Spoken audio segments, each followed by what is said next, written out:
and welcome to Two Words Wolves Pod. I'm Ryan Eichten, and with me is Leo Sun. Leo, how you doing? I am feeling like I am the end of a long week, which is probably feels like what the Timberwolves are feeling as well too. Again, last week when we recorded, Ryan, it was daylight savings time for us in California, so I was like, man, this time change is throwing me off, and it feels like this whole week has been one big blur. Watching the Timberwolves has not made it any better, despite the win that they had over the weekend and the loss. And so we're here right now. We're plugging through, and it feels like it's people talk about the sludge that is January and February, but it feels like the Wolves are still in that, and we're in March now, so we're just less than a month away from the postseason. So a little concerning, but we'll talk about it today. Yeah, I mean, it was always the concern when the Wolves, multiple weeks before the All-Star break, were talking about the doldrums of the season and all that, and it just kind of, I remember talking with other people that cover the team, and we were just like, okay, but there's still multiple months of this left. Like, if you're in the doldrums now, what is it going to look like in a month? And unfortunately, that's kind of played out where the Wolves, for the last month or so, have been playing pretty, by their standards, pretty putrid basketball overall and in individual games. Which I guess we can just kind of dive right into that. The Wolves this Sunday afternoon lost to the Thunder 116-103. Kind of played out, I feel like, game script wise, how a lot of their games have played out this season, where they get down big at the start of the game. The first minute or two are ugly. No real, I don't know, like, this doesn't feel like the Wolves are really all that interested in playing in the game. At least that's what it feels like. They're down 9-0. In this one, they're down double digits pretty early. And then they come back, they play some defense, they take a lead, and then the second half, they just get walloped. Oklahoma City outscores them 69-50 in the second half, and it felt worse. The easy place to start with this game and really how it finishes is Oklahoma City had 22 extra possessions generated from turnovers and offensive rebounds. 22 Wolves turnovers to just 7 by the Thunder, and then a 15 offensive rebound to 8 for the Wolves offensive rebound advantage. And it's just like the Wolves outshot them from the floor and from three and made only one fewer free throw. And they were nowhere close to winning this game because their total field goals were 77 and the total field goals for the Thunder were 101, which is as high as a field goal number really gets in an NBA game. In and of itself, I don't think the Oklahoma City loss is anything to freak out about, right? Like, we talk a lot about a noon game on Sunday is just inherently going to be weird. We can obviously talk about why it's been more, why we've seen more letdown games of the Wolves than other teams in this spot, but ultimately, like, every team has weird games. I mean, look at, like, Shea needed basically his last shot of the game to continue his 20-point streak. So it's not this loss that I think is any meaning to worry, but ultimately it's just like the Wolves are trying to compete for a championship, and this was just another example of, like, Oklahoma City is just, like, in a tier above them. And even in a game where, like, the Thunder don't have their second or third best player, Jalen Williams, and their MVP candidate is really struggling to put the ball in the bucket, something he very rarely does, and you're still not really anywhere close to winning this game because guys 2 through 10 on the roster is, like, just Oklahoma City is kicking your butt. So, yeah, I don't know. It's, again, like, it's not a loss that I'm really going to get all of that upset about, but it does reinforce a lot of the feelings I've had about this team for at least a couple months. Yeah, I mean, starting with the turnovers, when you talk about how many they had going to this game, and even just recently, I was talking to, and I've talked about this guy in multiple of our episodes, my brother, who doesn't really know anything about basketball. He was there with me today as we watched this game, and he's like, "Oh wow, like, why are you guys doing that?" And it was like these turnovers, and I explained to him as these are like little kid turnovers that they're having, where it's like they get a defensive rebound, they just outlet it to, like, the wrong guy, or don't look around for outletting it, or just, like, these very simple mistakes. And I had talked about, like, it feels like the Wolves are really bad at doing the easy stuff. They're bad at boxing out rebounding. They're bad at, controlling the ball.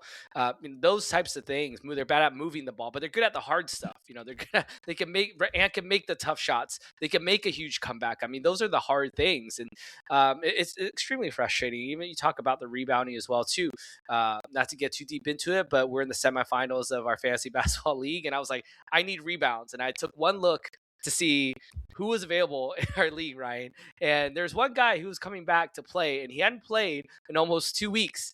And that was Isaiah Hartenstein. And usually that's a no-no. He's got minutes restriction. He probably won't be 100%. And I was like, who's he playing? Oh, he's playing the Wolves. Yeah, I'm taking Isaiah Hartenstein. And immediately he had 6 rebounds in like the first 3 minutes of the game. A lot of them offensive. And again, these are just attention and energy plays where they're not getting a butt on the guy to box him out. They're not getting a body on a guy. They're losing track. They're ball watching when the ball goes up. And these are, again, like, I feel like this, if anyone's played organized basketball, these are mistakes that you feel like little kids make at a lower level that, professional athletes who are trying to win an NBA championship should not be making. So it's very frustrating. Like you said, if the Wolves losing this game on its own, standalone, is not a huge deal because, yes, you are playing the, heavily favored to win the championship this year, the Oklahoma City Thunder.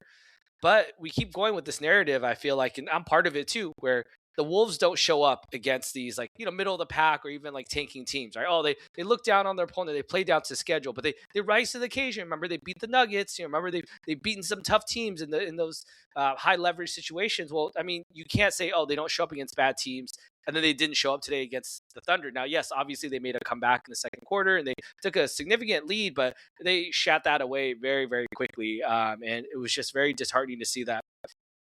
Are we going to really chalk this game up to another scheduling loss? Or it's like, oh, well, they had to play an early tip, or, oh, well, they had to play an extra late tip this time, or, oh man, they're traveling, like you said, Ryan. Other teams have to deal with this as well too, and they find a way. Like, yeah, they might start slow or whatever, but they figure it out. And the Wolves started slow, and they ended seemingly almost just as slow, if not maybe like one level better. So, like you said, I didn't expect them to win, but it was just flat and unsurprising. But at the end of the day, still disappointing. Yeah, and I think it's fair to point out, like, a 4-game road trip that the game before this was 9 p.m. Central Time in Oakland, or now San Francisco, and then basically a day and a half later, Sunday noon in Oklahoma City. For any NBA team, that's going to be a recipe for a bad game. I think that's fair to point out. Like, end of a road trip is always tough. Going from playing a late night game to an early morning, like that, I think that's fair. But the problem is that I don't think you can fairly, like, use that an excuse and then point, like, then why didn't they win all the other games where they didn't, like, they've played poorly now, basically what I feel like the entire season. I don't think they've played up to other. I mean, you can pick out games or even Individual a couple, games, like a week long stretch even, but like still waiting all year. The entire season I've been waiting on this team to, like, have, like, basically 2 weeks straight where it's like, okay, here they come, here are the Wolves, this team can win the championship, and they just really have not had that. And and the couple times that I feel like they have had that have been directly followed with the worst parts of their season. Like, they beat San Antonio, like, kind of right. It was like I can't remember what the situation was, but, like, Ant was heroic at the end of the game. They beat San Antonio, a really nice win, and they followed it up basically right after by losing 5 straight games. And basically that happened here on this road trip where they have a really nice Toronto win. Maybe side note, Toronto's been really struggling since then. Now, if you're going to do that, Orlando's been playing really well since then. So it's just kind of, that's a lot of times that's how it goes. Like, that's kind of under talked about storyline. I think it just in any NBA season, it's like, yeah, they lose 3 straight to Orlando, Lakers, and the Clippers, but it's just like, it's also like those 3 teams especially are playing really well right now. So it's, I don't know, the Raptors one wasn't as good as it looked. Maybe, again, it's not any of these losses by themselves, honestly, are not the problem. Like, losing on the road against the Lakers is not a bad, like, plenty of teams do that. The current version of this Clippers is a really good team, tough to beat on the road on the second. It's what the game looks like. And right now they look lost. That's what I felt like. And maybe the most concerning aspect, and this will lead into, like, our next, our topic, is it feels like the things that they're struggling with from game to game, like just violently shift from one game to another. The perfect example of this was like their offense just completely drying up in the Magic and Laker losses. For the next game against the Clippers, their offense is fine to pretty good, and their defense, they played the worst defensive performance I think of the entire season. It's like if there's one thing you can point to, I think that's easier to fix. You can hone in on it. You can figure out, okay, this lineup isn't working. Let's fix it. But like it's a boat that's sinking. What it feels like is like you plug one hole just for another to spring up. And it kind of leads into like the one positive aspect of this Oklahoma City game is Julius Randle had a really nice game. One of his basically his first solid game since the All-Star break, first really good game since the All-Star break. But then you look up and the entire rest of the starting lineup is not playing well. Throw Naz Reid in there too. You're basically your other 5 of your top 6 guys aren't playing well. And I personally don't think like that was Julius's fault. Like a lot of games, just like one guy plays well and the rest of the roster doesn't. Maybe that's like their fault for not getting other people involved. I did not feel like that was the case for Julius in this game.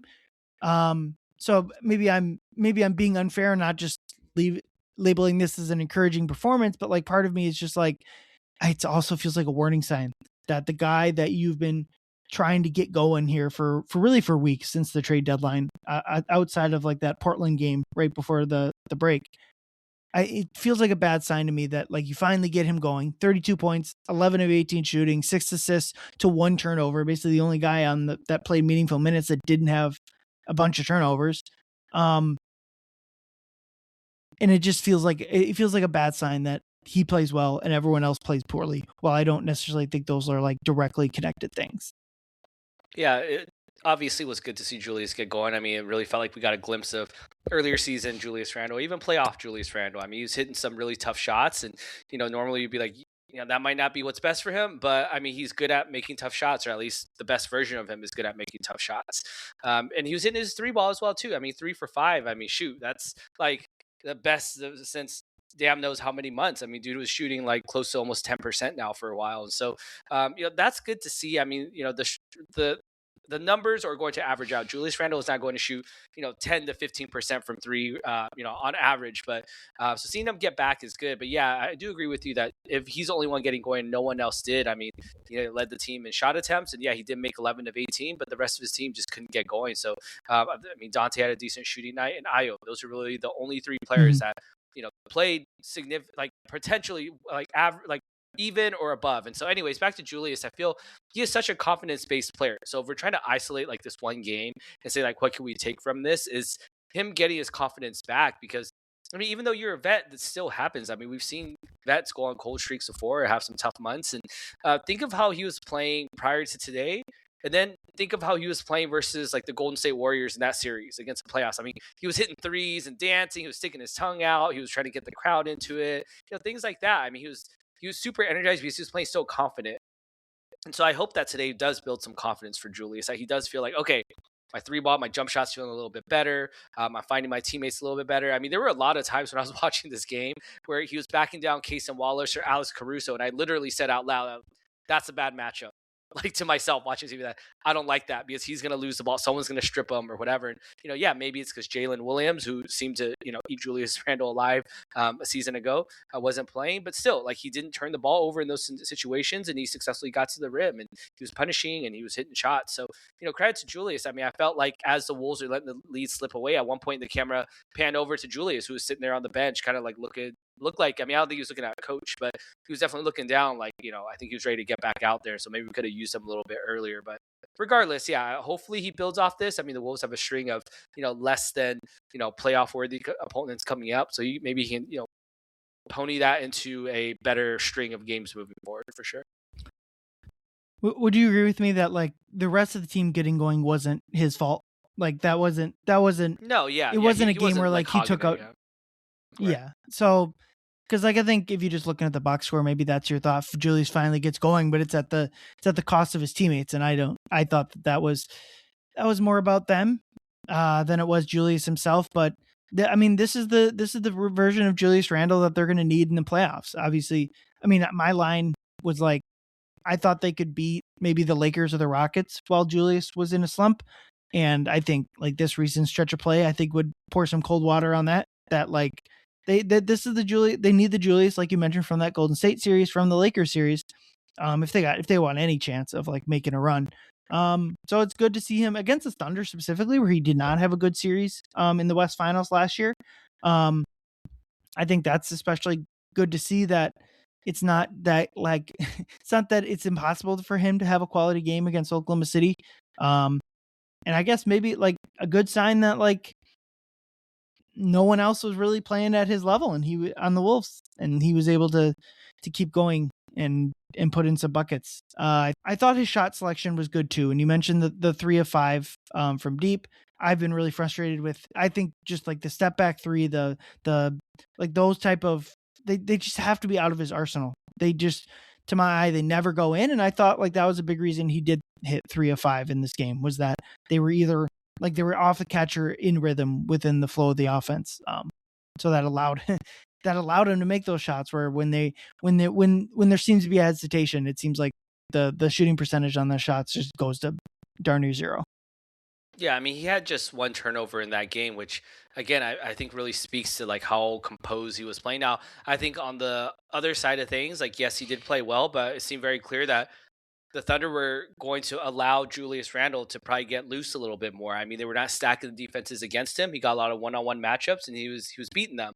And to be honest, I mean, the Wolves are kind of playing into the Thunder's hand at that point. Like, yeah, it's not that Julius was the reason they lost, but they clearly were scheming to allow Julius to be the player. If they had to take away other people, they were going to let Julius, who's been struggling, try and go. And he did go, but unfortunately, I just it wasn't at his fault, but it did result in the other players that didn't play well, maybe Ant or whatever, because they were so locked in on him. And so my point being is that the Wolves just felt like they were on their heels even when Julius was playing well. I mean, they got to a 9-point lead, but certainly didn't feel like 9 points. It felt like, oh well, I mean, the Thunder run is just around the corner. I mean, Julius was hitting some pretty tough shots during that point, some step back mid rangers and things like that. So again, I agree with you. It's not a bad indictment. It's not an indictment of Julius, but I definitely feel like the Wolves, I think it's more of a compliment to how far ahead the Thunder are to the Wolves in terms of game planning, scheme, and just execution of the game plan. I think if anything, the Wolves have really, really struggled in executing what they want to do. And Finch says that almost every game during this last handful where they lose in the presser. He's like, we didn't execute well. We didn't execute the game plan. We kind of lost sight of that. Yeah, and I think this game especially highlights like the need or the missing point, missing role of this team is like a point guard. We've talked about like the starting lineup not needing a point guard necessarily, and I still kind of stand by that. But like, sure, like the Wolves don't play with a single point guard basically on the entire roster. Bones is more of a combo card. Io is more of a wing player. Dante and Ant would be more traditionally categorized as shooting guards, and so if they aren't, I think that's kind of been something that this team is really missing, and why like 22 turnovers stand out. Maybe that would, if you had even just like a bench point guard coming out, I think that would really help. And it's probably why Kyle Anderson has played so many minutes, because he's also filling that role. But ultimately it's going to come down to like the starting five plus like Nas and Io. Like those are the players that are going to decide these games and the playoffs and how far this team can go. And that group doesn't have a point guard on the roster really. And so it's going to have to come from Ant, and to a certain extent it has to come from Julius as well. This team is not built to win big stakes games without Julius Randle playing some facsimile of this. We can talk about in the offseason about if rearranging the roster with Julius not on it, but right now that this is what it is, and they need Julius to continue playing like this. Yeah, Ryan, you talk about needing a point guard, or maybe off the bench. I mean, I could think of a former number 8 player that might be getting cut from the Chicago Bulls this summer. Run it back. If they bring back Kyle Anderson, Mike Conley, why don't we bring back Rob Dillingham? No, I'm just kidding. Those of you listeners, I'm sorry if you got some PTSD there. Rob did score double digits in the last 2 games, but I do feel like there is a certain sense of like some of these turnovers that they're having. I mean, not only are they little kid turnovers just like in their own backcourt, but even just ones where it's like you see Julius or Ant like, all right, well, let me just kind of like lob this ball in at like 2 miles an hour towards like Julius or Rudy in the paint, and then just it allows so much time for someone to come from the weak side and just kind of swat it away, or just jump that ball. And so these are, I mean, I thought I was watching Jeff Teague pass out there, like couldn't get the ball in sometimes, and it is extremely frustrating because these are things that wouldn't be an issue if they had, say like a prime Mike Conley in there, or even Mike Conley from 1 or 2 years ago. So Yeah, and I think it's another example of like we talk a lot about like you just did the missing effort, the game plan stuff. And I certainly think those are big issues and probably even bigger issues than what I'm about to say. I think some to a certain extent, those excuses have masked real roster issues and inefficiencies within this team, in the sense of we focus on those, and the players themselves focus on that after the games. Like, we just didn't have the right effort. And that may be true, but I also just think maybe you're just not as good as these teams. Maybe you're just not as good as last year's team, certainly 2 years ago. Maybe maybe this team just doesn't have it. And the more they look like this, that's just kind of it's just kind of where I'm trending. But we'll save the bigger picture stuff to the end of this segment. But the other one, the biggest player that struggled in this game, or at least one of the two, Rudy Gobert, who did not have the impact I thought like they needed from him. Only 2 points. The biggest thing for me, 7 rebounds. Only one offensive rebound, and the Thunder just had their way on the offensive glass. Just way too many second chances for them, which is just like to beat a team like this. They're 53 and 15. Like, to beat a team like this, you're gonna have to, like, you can't give them extra chances, especially like you think about like Jared McCain coming off the bench, 5 of 9 from 3. How many of those were off of offensive rebounds? It's a for as encouraging as the Julius performance against OKC was, I think this Rudy thing was as discouraging. It's always hard to tell like an individual player's defensive impact, right, on a single game. Like, it's, even if you're watching, certainly with eye test is the best way, but like even the metrics or whatever, I didn't think he was as impactful as he usually is. And that it's been a little bit of a theme against like these potential playoff opponents. Rudy has not been as impactful. And I think the way it's been shown that like the way to beat this Oklahoma City team in this series is like you have to go big and force them to switch out of what they want to do. Generally, what teams try to do is they match OKC with their smalls, and that just doesn't work. Like, OKC is just going to be better at you. You got to be able to play big. And so like I don't think the Wolves transitioning away from like a Julius Rudy front court is going, or like taking Rudy off the floor playing Nas and like trying to outscore them like the Wolves often try. I just don't think that'll work. Like, maybe this is just like their Achilles heel or whatever, but like for this team to win, they need both Rudy and Julius to play well. And like season long, the numbers with those guys in the lineup is good. But there's just too many performances like this, and certainly of late, like they don't get enough. They haven't gotten enough from Rudy in the playoffs, to my eye, and that's obviously the cliche about him, or the like going back to his Utah Jazz games. And it's not like he gets quote unquote played off the floor, but like he's basically one of the most valuable regular season players in the league. And that type of impact just has not been there in the playoffs. And so this is another potential worrying point for Rudy. yeah, it's just another hole to patch, like you were saying. I mean, Rudy, just by the numbers today, he played 29 minutes. He had 7 total rebounds. You just can't have that, especially when you're playing a team that, yeah, I mean, they did get Hartenstein back, like I mentioned, and Chet has been playing pretty good recently as well too. But you cannot just have 7 rebounds in 29 minutes today.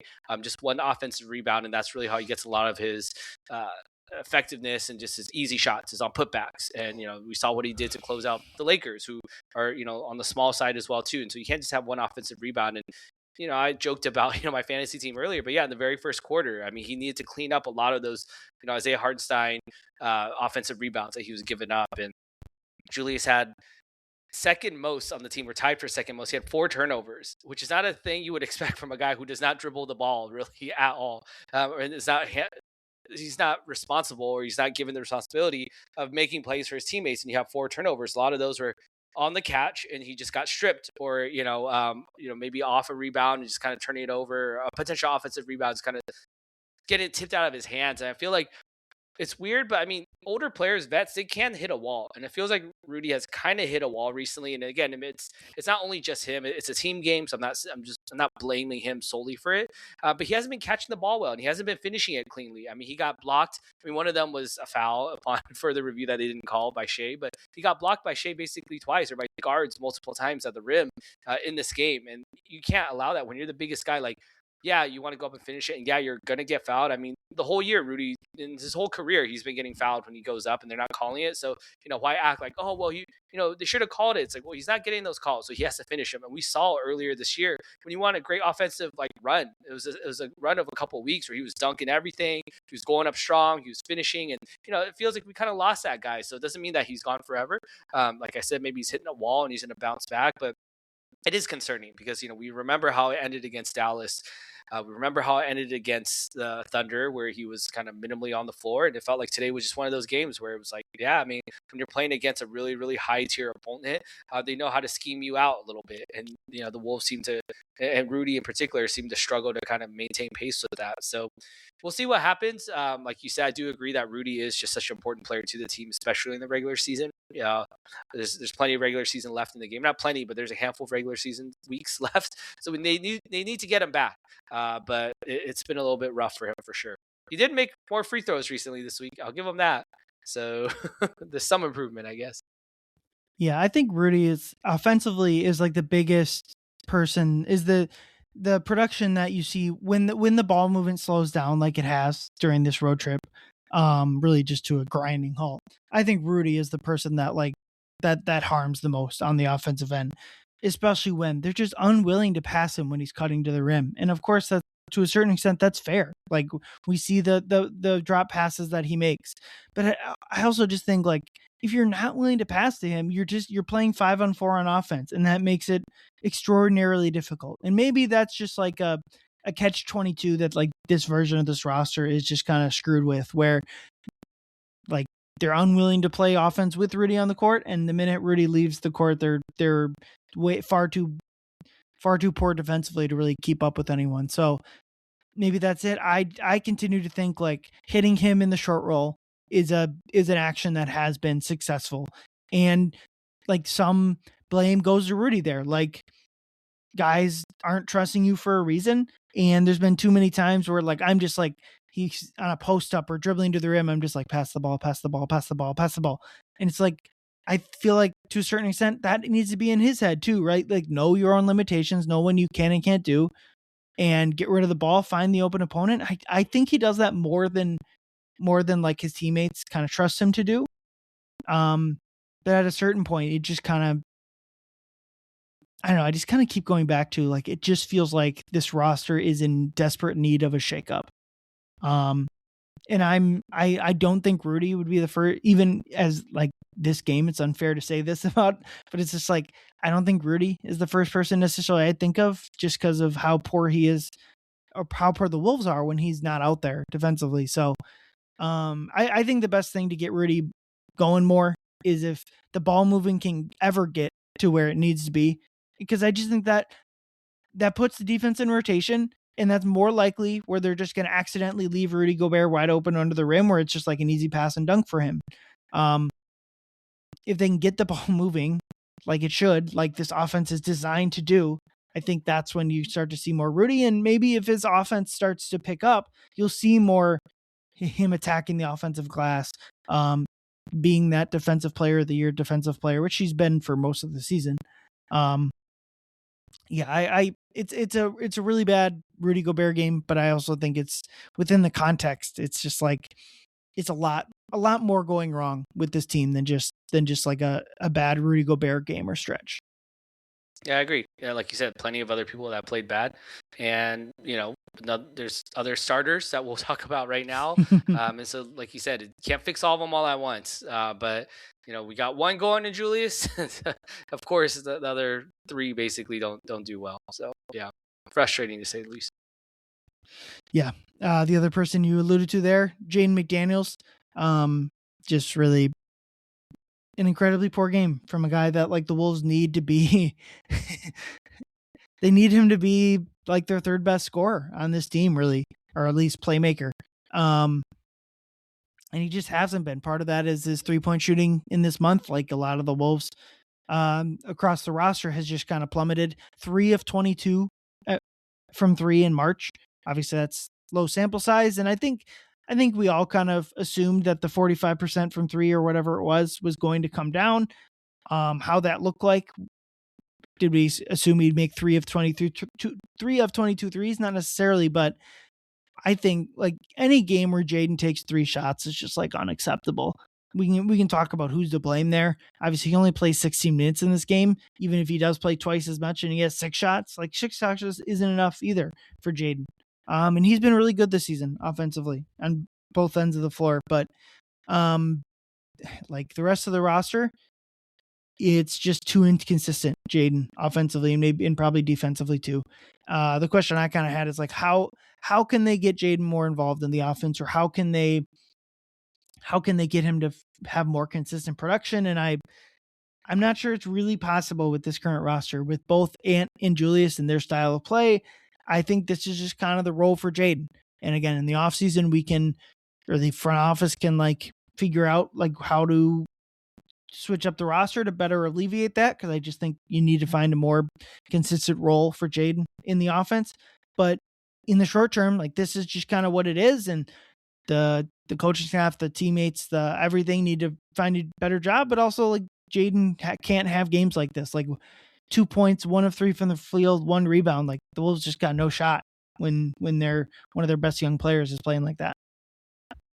Yeah, I mean that just encapsulates so much of my frustration with them sometimes is, we think about, oh yeah, like Jaden has all this potential and he's really leveled up his scoring, and he's protecting the rim well when he's off the ball. We kind of unlocked a new part of that as well too, but then he just physically gets taken out of the game because emotionally he couldn't contain himself with this foul trouble.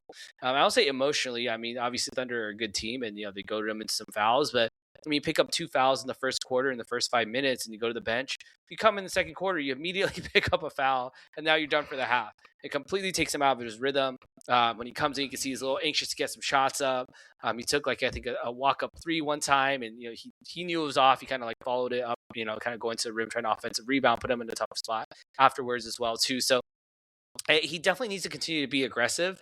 And I harp on it a lot on Blue Sky when I'm kind of going on a rant. Like, I'm joking. I'm kind of ribbing the audience there with like, well, this is a guy you guys want to keep. This is a guy that you didn't want to trade for Giannis or whatever. It's just like, again, it's not fair to judge him off one game or even a couple games, but it's just frustrating because I think this is what happened to his draft stock. I think when he was coming into the NBA out of college at Washington, that people were like, oh, well, he has like these character issues, but he didn't seem to have any issues, in the locker room or with his teammates. He's been a great teammate by all accounts. He's a hard worker by all accounts. But really, it just seems like he loses his cool a lot in games. I mean, we see that kind of FU attitude he has when he gets into it with the Jeremy Sohan or like with the Klay Thompson or whatever. I mean, he has a mean streak about him, which is kind of good in a defender, but it's not good when they need you on the court, where you need to be one of the 3 most important players on the court at any given night. And so he needs to find a way to stay on the court. And the foul issues, again, I think it's much has been discussed in other Wolf circles and podcasts about how maybe it's best to, put the days of Jaden McDaniels at the lead of the point of attack against their best player behind them.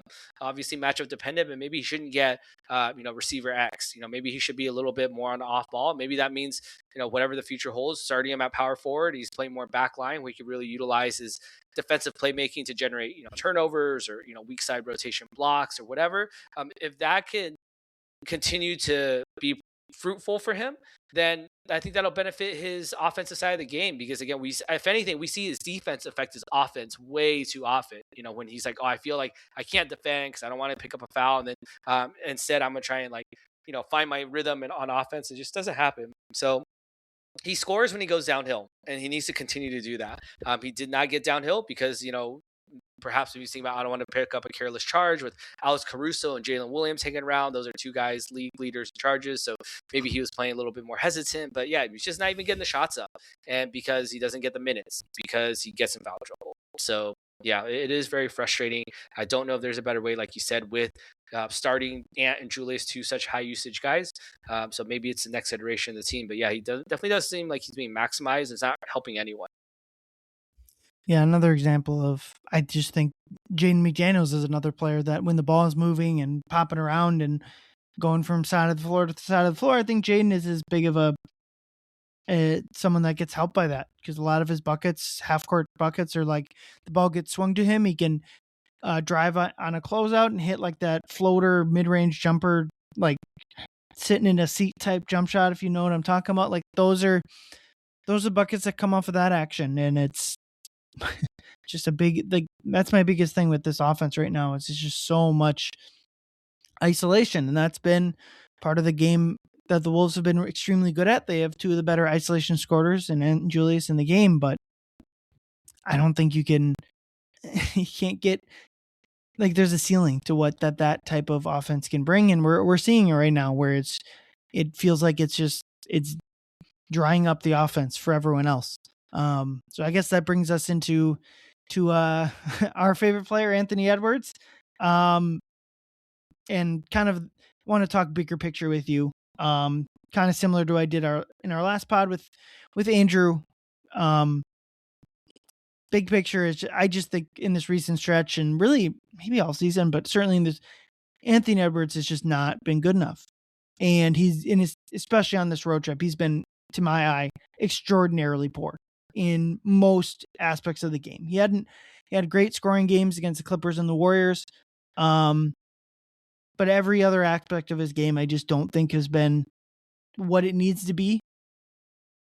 And like I think about this game, I just the offense with him on the court is just it's so much dribbling from him. Dribble, dribble, dribble, dribble, mid-range jumper, dribble, dribble, dribble, step back three. Like it's just not there's no flow to the offense. There's no ball moving. Maybe they run a pick and roll with Rudy, but it's just like he's not passing to Rudy. So what there's nothing to guard there. They just load up two on Ant and then the ball gets swung, and because no one's willing to pass to Rudy, it makes the rotations from the defense easy.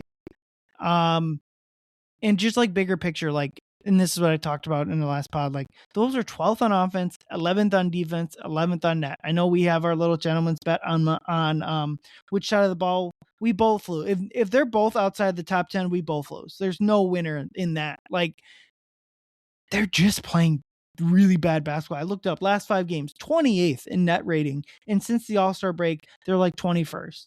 They've just been a bad basketball team for a while, and it goes back to what I said. Been waiting for them all season to look like a championship contender because I think that that's what the ceiling of this roster is. And they have not put it together, and any quality stretch has been met with a stretch like this road trip where it's just like, what is this garbage? And I kind of think it starts with your best player. And I know people are more willing to like blame the coach. And I certainly don't think Finch is blameless, but like the performances Ant has been putting up there have just been like, this is a guy that the Wolves need to be like MVP caliber. And he is not close to that. He is not, he is so far behind Shea, Jokic, Luka. I mean, look like there's just a big gap between those guys. And I truly believe like the Wolves are not going to be a championship contender until Ant hits that. And he's just not close to that right now. He's just not. And I'm almost, there's no reason to give up or whatever. And this team always like the minute they hit the bottom of the barrel, they're going to bounce back. I would probably still expect that to happen. Still expect or think they'd win in the first round. But like the idea of this team winning a championship 68 games in the season when they've just never shown that, like I'm more or less like, I'm giving up on that at this point. Yeah, it is frustrating. I think there's sometimes a rift, if you will, in people who are watching basketball between casuals and people who are analytics based and just kind of like everyone in between. Where it seems like a lot of casuals or people that maybe aren't into like the math of basketball or into the deeper nuances of basketball. It's like love his game because like, oh well, look, I mean, he dribbles and he scores, and like that's like reminiscent of the greatest scorers in NBA history, like your Michael Jordans or Kevin Durant's or like whatever the case is. That's great for them to watch at, and yeah, he's good when he gets going. But it seems like that's all it is. It's very one note right now. It's like, all right, well, I am going to score as much as I can, and we're going to try and win the game that way. Where he's just not bringing it defensively like at all. He's constantly kind of like resting on defense, which is understandable considering how much he's putting kind of on himself on offense. And yeah, maybe his teammates aren't helping him a ton, but it's the casual watching. They're like, well, Ant's the only one scoring. He's the only one doing anything. They would be so lost without him. Where it's like, well, I mean, have you ever thought about, maybe the reason the other teammates aren't getting involved is because is putting so much weight on his own shoulders. And, he talks about it now, I think twice in a row in post game media comments about it's all on me. Like I have to do it all, kind of thing. And I know that he's not saying it like tongue in cheek. He's not saying it to be passive aggressive, but that's kind of his mindset. It's like, oh, well, I just need to do more. And I feel like Ant does understand at a fundamental level that the game is not only about scoring. Like I remember it was, 2 years ago when they beat the Warriors. I think it was game 7. He didn't have a great night shooting. And he talks about, oh yeah, well, there's other ways to win the game other than just shooting the basketball. Like I rebounded, I played defense, things like that. So I do believe he understands that. Now we're just not seeing it into action. And like you, I do still believe in him. I mean, I don't want to use he's young, he's 24, excuse, but he certainly hasn't hit his prime. This is not Anthony Edwards at his ultimate form yet. And so there's still, room to grow with that. But yeah, it is frustrating because Ant seems to kind of be trying to do it all, and it's just the defense is bad, and I think the passing is really bad. Like some of his turnovers, whether it's through passing or whether it's through lazy ball handling. I mean, we saw Casey Wallace, who to his own right is a great defensive player, but just rip Ant like before he even got close to the half court line today. Ant just throws some like ridiculous passes, just cross court passes that never had a shot in getting there. And so as far as big picture wise though, with Anthony Edwards and the Timberwolves, I'm preparing for the end of this chapter of the Wolves. And I'm not saying the end of Anthony Edwards on the Timberwolves. So, don't clip that. What I'm saying is that I feel like if they don't compete this year, then it may be the end of like, well, Ant plus a really high usage for next to Rudy, anchoring the defensive end, because it's just showing that like that maybe is not the future. I mean, they had Cat, who's a high usage offensive player, and they have Julius, which is similar type of archetype in terms of what he's supposed to bring. A lot of the weight off him on offense, but it just doesn't offer anything really on defense individually. And I think it's blaring in bright red letters that it's coming to a stop. And so I feel like, again, I don't want to beat the drum here. Slumlord Giannis Antetokounmpo would be maybe a more offensive pairing. Like, yes, he is a high usage forward, but he's a lot more of a playmaker than Cat or Julius is. He's a lot better of a defender as he is. Much more of a play initiator than even Ant is, I would say, So again, I don't want to say that Giannis is the only rescue here, but I definitely feel like there needs to be a shakeup in the roster because with him just trying to handle everything on offense is giving it up on defense next to, a high usage forward guy that offers slim to nothing on defense. It's going to be the same issue if we trade Julius and start Nas as well, too. Like that's going to be another high usage offensive guy that offers it on defense. And it seems like that is not the recipe that, I mean, there's been recipe for success. I mean, 2 straight conference finals is, nothing that's bad, but they're trying to take the next step. Maybe they need to start changing like this arc of the Timberwolves at the helm. Yeah. And I think it's important to point out for me that it's like, Ant has been close to like a 0 defensively this season, and especially lately, but like just he's not he has so much more talent on that end of the floor that he's willing to show. And of course, like with how much offensive usage he has, I don't think like there's a natural slippage that's going to happen that is understandable, but like it's gone so far past that at this point. And I just think about so many games, it just feels like, and this game is a good example, the million turnovers they had at the start of the Clipper game, where it's like the mindset that Ant has coming into these games far too often don't match what it needs to be. Like the consistency you just have to have playing 82 games in a schedule. And I think about like all the times against poor opponents that like we use that as like the reasoning. But like, look at this road trip where they have had, I don't think like a lot of the biggest games where I felt like Ant didn't have the proper mindset were the Lakers, the Clippers, and this one.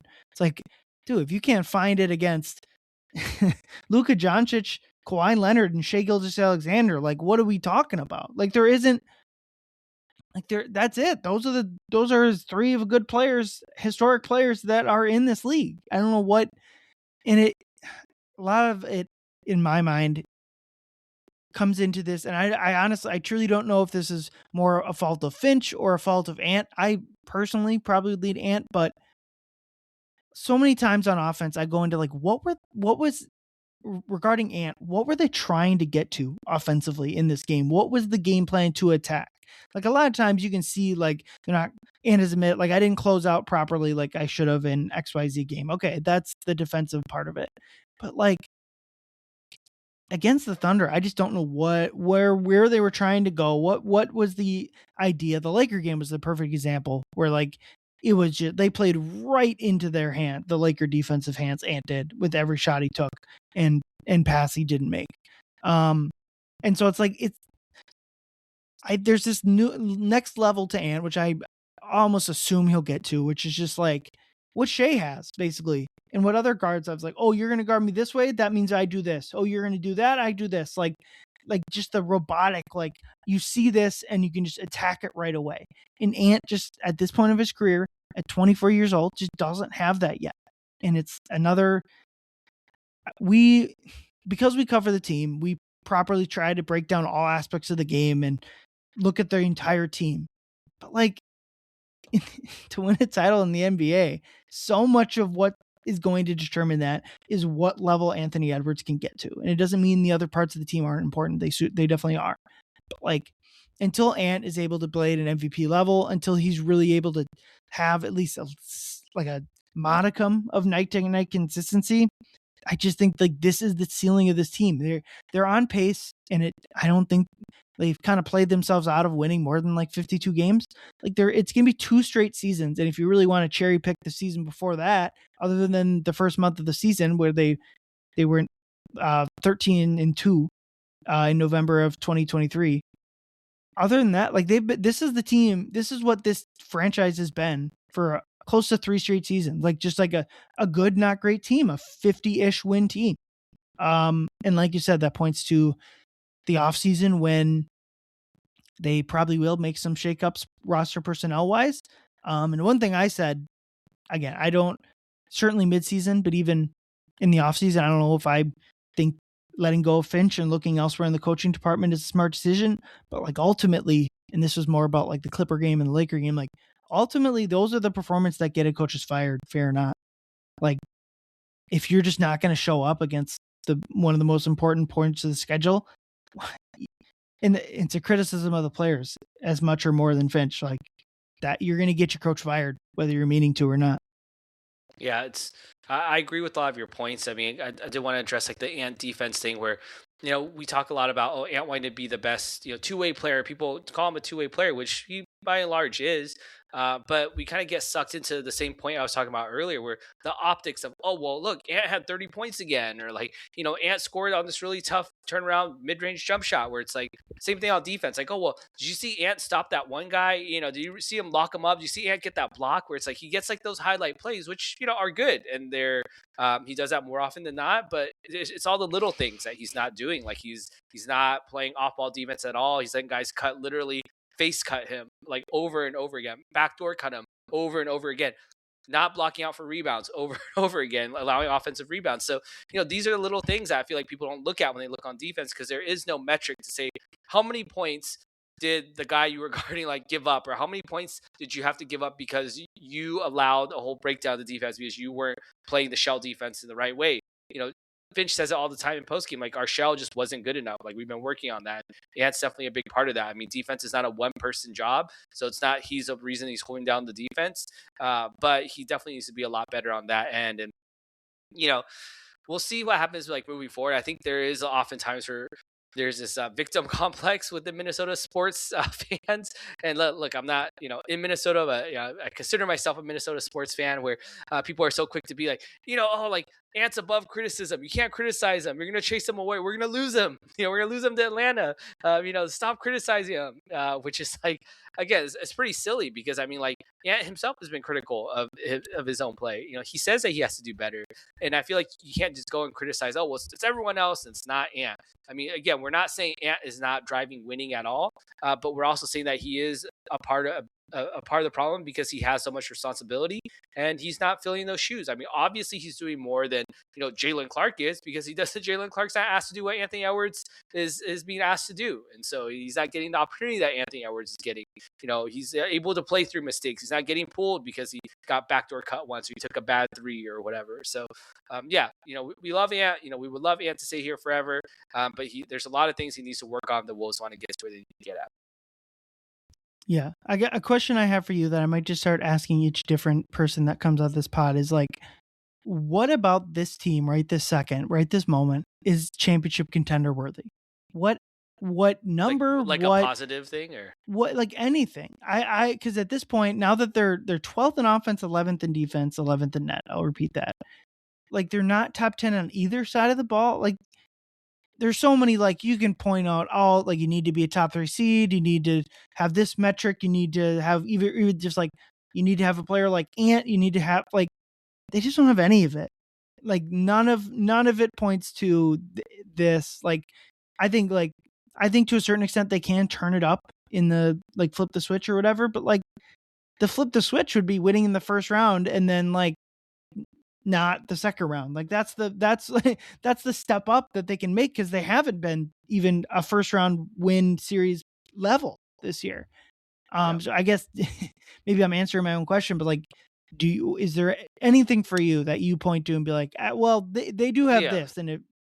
Yeah, I mean, off the top of my head, I don't have a number, but it was kind of in the same vein. What you're saying is that the Wolves have shown that they are able to play at a higher level than what the analytics are showing, what the numbers are showing that they are. You look at these numbers, like, well, this is like a first round team, which again, at the end of the season, it might be that, but we know that this is. The Wolves are a different team than what they were last year. The year before that, they've lost some crucial pieces, especially Nikhil, things like that. But this is still a team that I think can play up to the moment, and maybe the moment is not enough to survive 4 playoff series, but at the same time I think another thing that Wolves have that show me that they could be a contender is their experience. They know what the playoffs are like. I'm not saying this is grounds for them to suck for over a month leading into the playoffs, but it's something that I feel like could give hope to believe that they can be able to play well, because there are teams where, I mean, look at the Spurs where their numbers look great. I mean, they're a championship contender, but their criticism is that they're young. They've literally like never touched the playoffs as an organization with this core, at least. And so the Wolves don't have that same criticism. Again, it doesn't mean that I think the Wolves are the favorite to come out of the West right now. They certainly are not. But I do think that there is reason to believe that they could do something other than kind of what they're showing of this poo-poo platter in the last month-ish. Yeah, and I think again, it's fair to point out that every single time in the last 3 or 4 seasons, this team feels like they've hit rock bottom, like they have on this road trip. They always bounce back every single time, and so until that changes, that should be the assumption.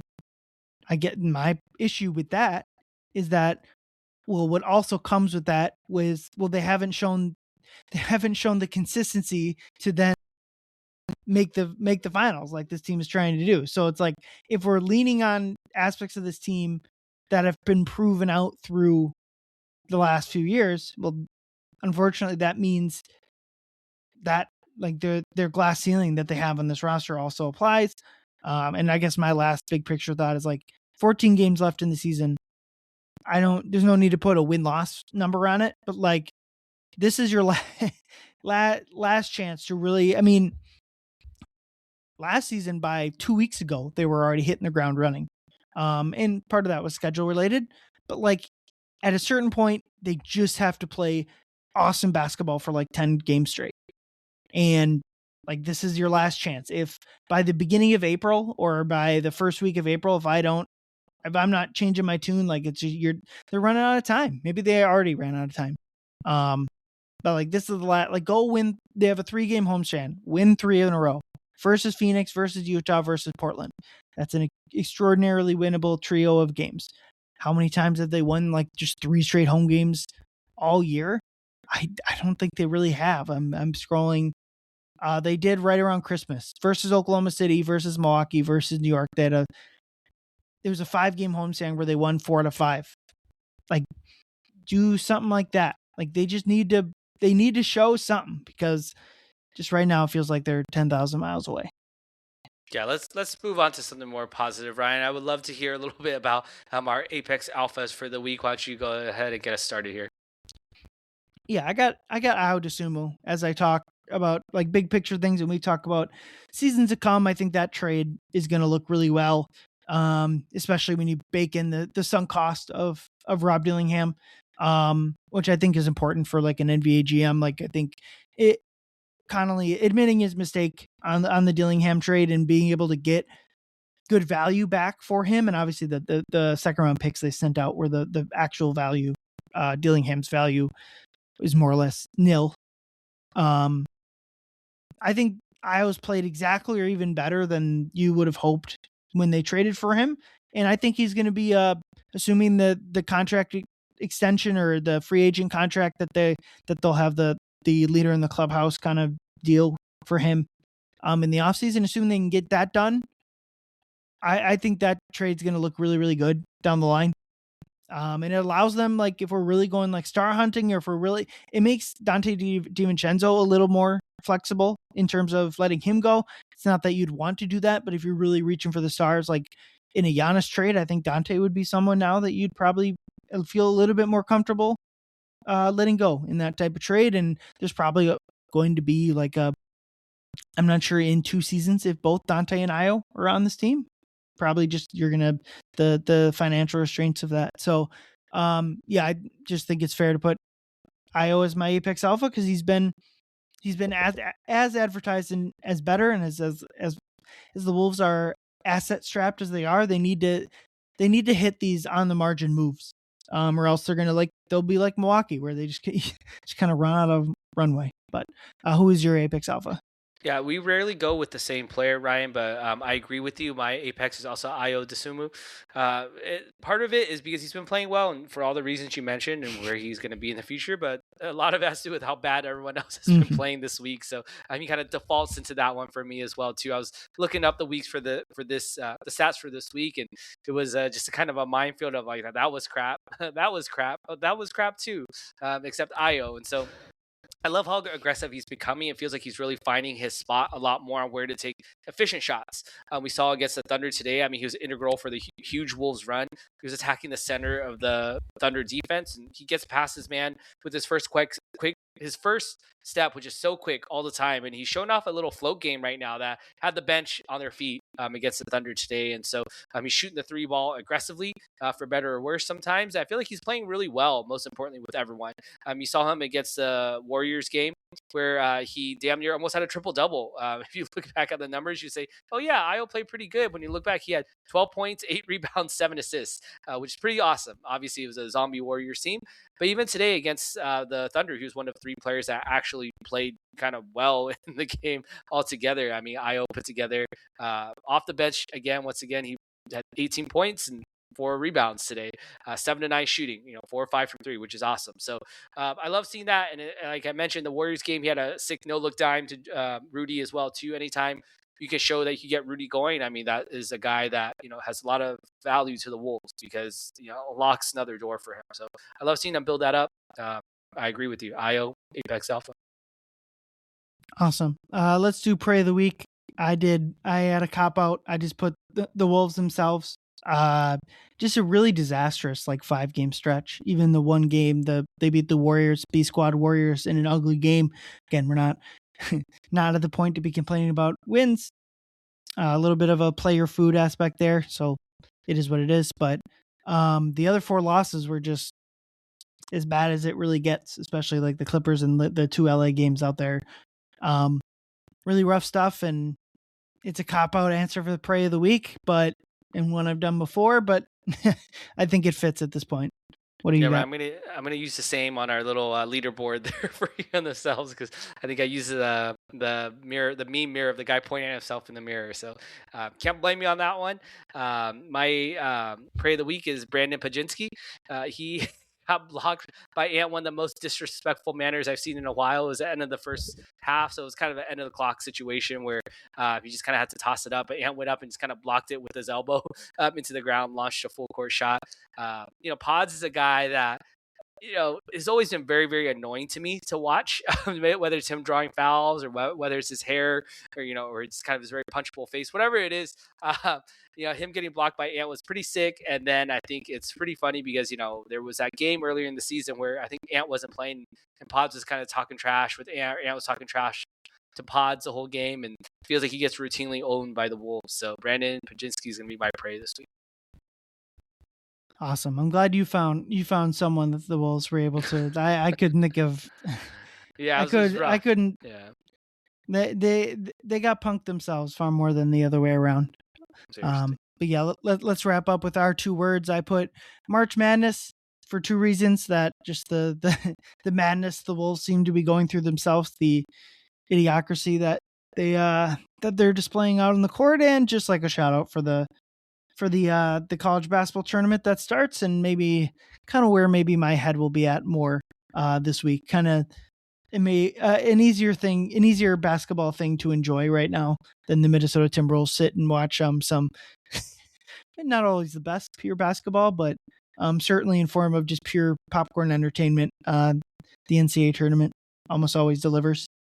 Yeah, it's a tough watch. I can't wait to see what draft prospects are going to be playing in the tournament this year. I mean, we look at Tankathon right now. The Wolves are slotted in line to give up the 23rd pick to the Pistons and get back the 28th pick. So any late first rounders, shout out Christian Anderson on Texas Tech, who had to sacrifice his groin to get rid of the glass floor that they had in the conference tournament earlier. So that's the guy I like. But my prey of the week, again, same thing. I mean, I feel like I mentioned it earlier, is keep swinging. I mentioned earlier that I felt like this arc of the Timberwolves might be ending sooner than we, I would say sooner than we expect, but maybe going into this offseason, might see some big changes. And so if that's the case, then, go down swinging, man. Like, play like you have nothing to lose. It feels like, if there is a big roster change upcoming, it's only beneficial for everyone to go out and just kind of go balls out. I know the Wolves have said it before, and they're like, oh, it's time for a sprint. And it's like a year later, they're still in their blocks, like practicing, like getting out the sprints right now, getting out the blocks. But if you're Julius Randle and you're like not sure of your future, well, shit, man. Like, you want to go to a better team, then prove that you're worthy of playing for a team to want you, to make you the main guy. If you're Jaden McDaniels and you want to like prove that you deserve a bigger role, well then to start playing with some more consistency, man. I hope that becomes their mindset moving forward. Is just keep swinging, because it's not looking good right now, and it feels like they're lacking a certain fight to them. And I would love to see them get that back.